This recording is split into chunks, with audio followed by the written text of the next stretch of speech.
सोचिए, आजकल एक किताब क्या होती है? सिर्फ पन्नों पर लिखे शब्द? शायद नहीं। ये अब एक पूरा का पूरा इकोसिस्टम बन चुकी है। और आज हम एक ब्लॉकबस्टर उपन्यास के जरिए इसी बात को समझने की कोशिश करेंगे। तो देखिए, इस सफर में हम क्या क्या करने वाले हैं।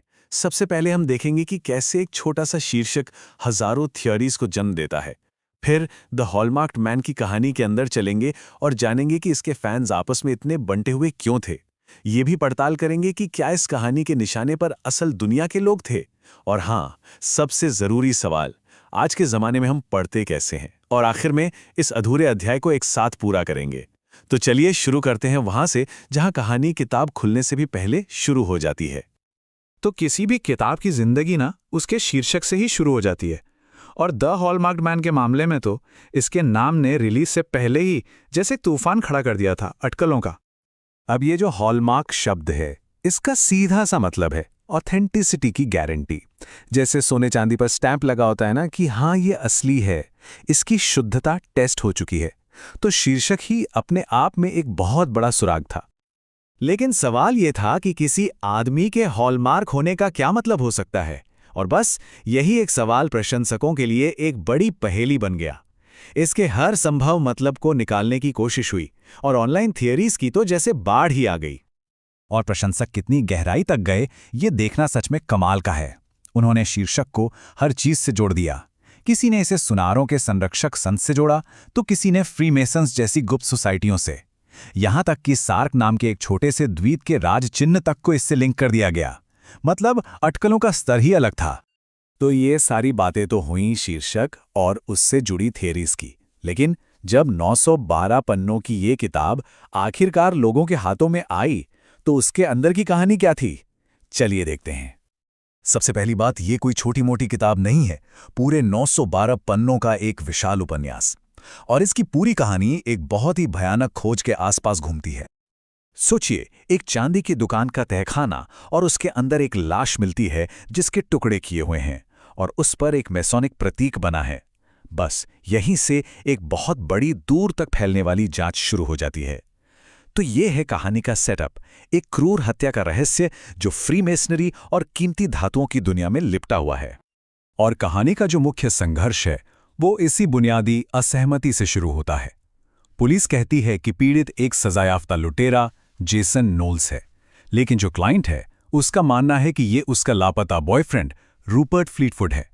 और इसी गुत्थी को सुलझाने के लिए हमारे जासूस स्ट्राइक और एला स्कॉट एक बहुत ही जटिल मामले में उतर जाते हैं। तो जैसे ही ये 912 पन्नों की कहानी पाठकों के हाथों में पहुंची, प्रतिक्रिया फौरन आई और बहुत जोरदार थी।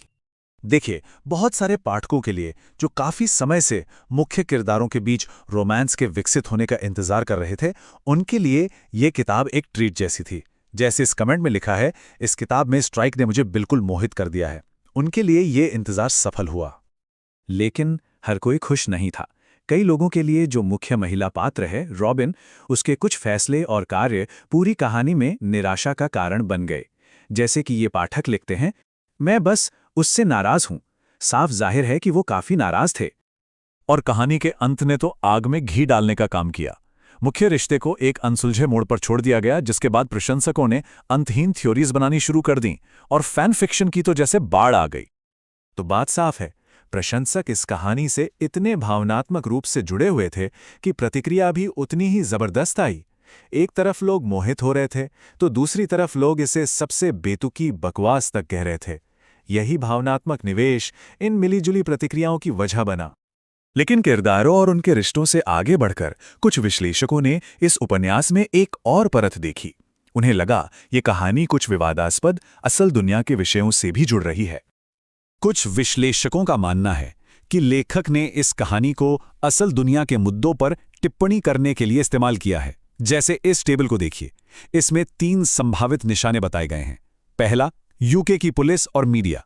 कहानी में एक निलंबित फ्रीमेसन जासूस है और एक पत्रकार जो बदनाम करने वाले लेख लिखता है।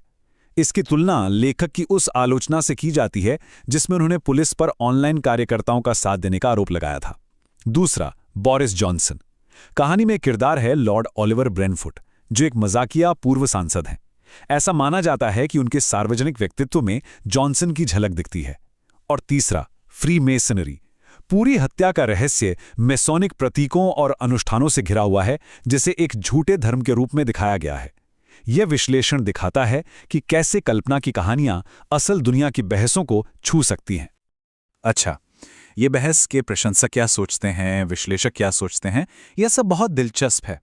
लेकिन ये एक और भी ज्यादा बुनियादी सवाल खड़ा करता है, और वो सवाल है पढ़ने के कार्य के बारे में। मतलब जरा सोचिए, साल 2025 में 912 पन्नों की इतनी मोटी किताब आखिर पढ़ी भी कैसे जाती है? आज की इस तेज रफ्तार डिजिटल जिंदगी में ऐसी किताब के लिए जगह कहाँ है? डिजिटल पठन पर हुई एक स्टडी एक बहुत ही हैरान करने वाली तस्वीर सामने रखती है। जो समर्पित ई रीडर हैं जैसे कि किंडल, वो तो अब दौड़ में है ही नहीं। चार्ट के हिसाब से उनका हिस्सा सिर्फ 1% है। असलियत यह है कि आजकल ज्यादातर पठन हमारी जेब में रखे स्मार्टफोन या फिर टैबलेट पर हो रहा है। और यही आज की सच्चाई है। देखिए, पढ़ना अब सिर्फ एक गतिविधि नहीं रह गया है, ये एक पूरा इकोसिस्टम बन चुका है। हमारे पास Amazon की लाइब्रेरी के लिए किंडल ऐप है, एक साफ इंटरफेस के लिए एप्पल बुक्स है, लाइब्रेरी से मुफ्त में किताबें लेने के लिए लिब्बी है, हम गुड नोट्स में डिजिटल जर्नल बनाते हैं, और अगर पढ़ने का समय ना हो तो ऑडिबल पर ऑडियो बुक सुन लेते हैं। पढ़ना अब एक मल्टी ऐप अनुभव है। तो चलिए अब इस पूरी यात्रा को, इस आधुनिक किताब के पूरे जीवन चक्र को एक साथ जोड़कर देखते हैं। तो देखिए पूरा सफर कैसा रहा। एक कहानी जो सिर्फ एक शीर्षक के रूप में शुरू हुई, उसने थ्योरीज को जन्म दिया, फिर वो एक पूरी कहानी बनी। उस कहानी ने पूरी दुनिया में एक बहस छेड़ दी, और आखिर में वो हमारे उपकरणों पर अलग अलग ऐप्स के बीच एक डिजिटल फाइल बनकर रह गई। और ये हमें एक आखिरी लेकिन बहुत अहम सवाल के साथ छोड़ जाता है। जैसे जैसे कहानियां बदल रही हैं, ज्यादा तेजी से क्या बदल रहा है? पन्नों पर लिखे हुए पात्र या स्क्रीन को हाथ में पकड़े हुए हम लोग, यानी कि पाठक?